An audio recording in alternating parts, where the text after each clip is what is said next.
guys! So one of the things that I had mentioned in my last video was that I really wanted to do some stuff about how to be an artist. So the one idea I had, and it's something that I've kind of been learning, especially in the last few weeks, but always learning, is just about that innate fear that there's like a creative scarcity happening. And what does that even mean? So when I first started writing songs, I remember I had like, 3 of them, and they were like these precious, tiny little things, and I was afraid to record them. I didn't know if I should like wait until they were produced, or if I should just put them out there, or if I should spend money on a studio, or all of these things, as if I was going to like ruin them, or like what if I was missing some opportunity that I could have had with these songs. I mean, they were like the first 3 songs I wrote. They probably weren't even that good. They're probably terrible. But I had this feeling that if I like put them out into the world, that I would be losing some piece of myself and some chance to really be a better artist than I was being. But that feeling is the exact opposite of how to be an artist and how to get your work out there. You just have to do it. You can't just like lose your ability to be creative. I mean, people get writer's block from time to time, but if you're an artist, you're an artist. You're not gonna forget how to write a song or tell a story or make a painting or whatever that thing is that you do. You might put it off for a little while. You might not do it as often as you want to, but it doesn't go away. And sometimes the best way to get to the next place is to put your work out there and let other people see it, and to not be afraid of it. Because once you get it out there, then there's sort of this, space for something new to come in, the next project to come in.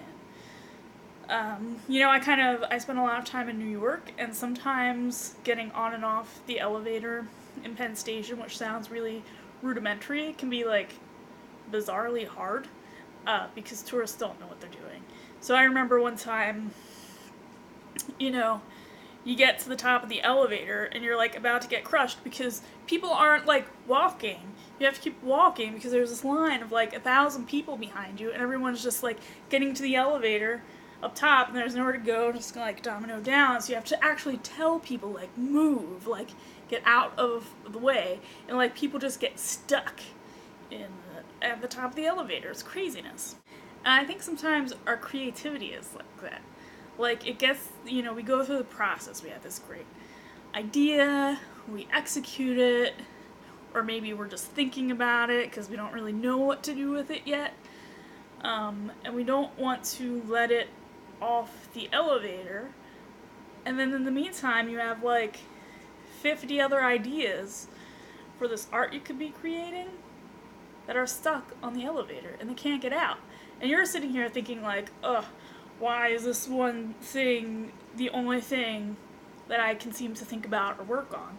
But the reality is that there's this like whole line of backlogged creative work that's just waiting for you to push this stupid piece of art off the elevator.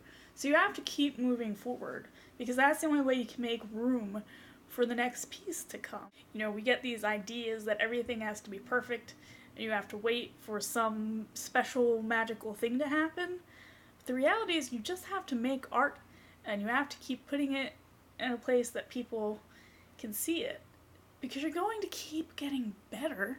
If you're really an artist, you're going to keep getting better. You're going to develop your voice, your style is going to change. All of these different things are going to happen. You're not going to stop being an artist.